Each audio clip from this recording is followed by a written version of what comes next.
اللهم لا تدع لنا ذنبا إلا غفرته، اللهم لا تدع لنا ذنبا إلا غفرته، ولا هما ولا غما إلا فرجته، ولا مريضا إلا شفيته، ولا ميتا إلا رحمته، ولا مفقودا إلا رددته، ولا مكسورا إلا جبرته، ولا عاصيا إلا هديته، ولا خائفا إلا أمنته، ولا عاريا إلا كسوته، ولا جائعا إلا أطعمته، ولا فقيرا إلا أغنيته، ولا عقيما محروما إلا وهبته، ولا عقيما محروما إلا وهبته يا رب العالمين، ولا عازبا إلا زوجته، ولا عازبا إلا زوجته، ولا يسيرا إلا حررته، إنك ولي ذلك والقادر عليه. اللهم بلغ المقاصد لكل قاصد، اللهم بلغ المقاصد لكل قاصد يا رب العالمين يا ذا الجلال والإكرام.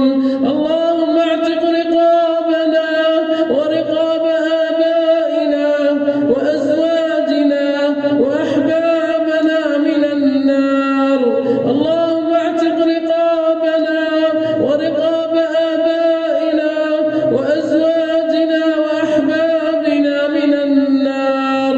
واحفظ بلدنا الجزائر وسائر بلاد المسلمين من كل سوء، اللهم احفظ بلدنا الجزائر وسائر بلاد المسلمين من كل سوء.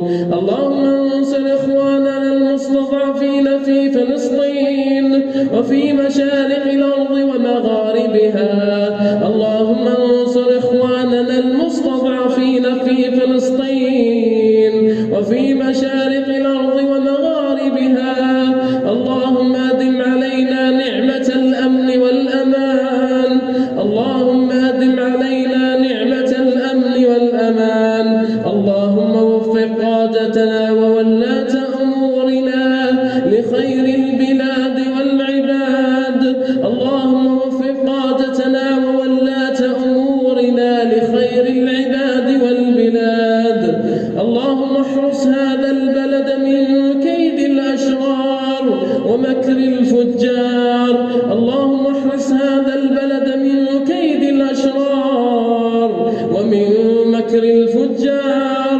اللهم احفظ جنودنا المرابطين من كل شر ومكروه، اللهم احفظ جنودنا المرابطون من كل شر ومكروه، وانصرهم على من عاداهم، وانصرهم على من عاداهم، وأعدهم إلى أهلهم سالمين غانمين، وأعدهم إلى أهلهم سالمين غانمين يا رب العالمين يا ذا الجلال والإكرام.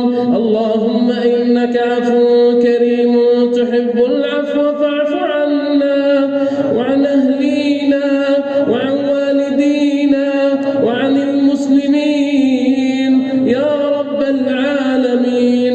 اللهم صل وسلم على سيدنا محمد كما صليت على إبراهيم، وبارك على سيدنا محمد كما باركت على إبراهيم وعلى آل إبراهيم في العالمين إنك حميد مجيد.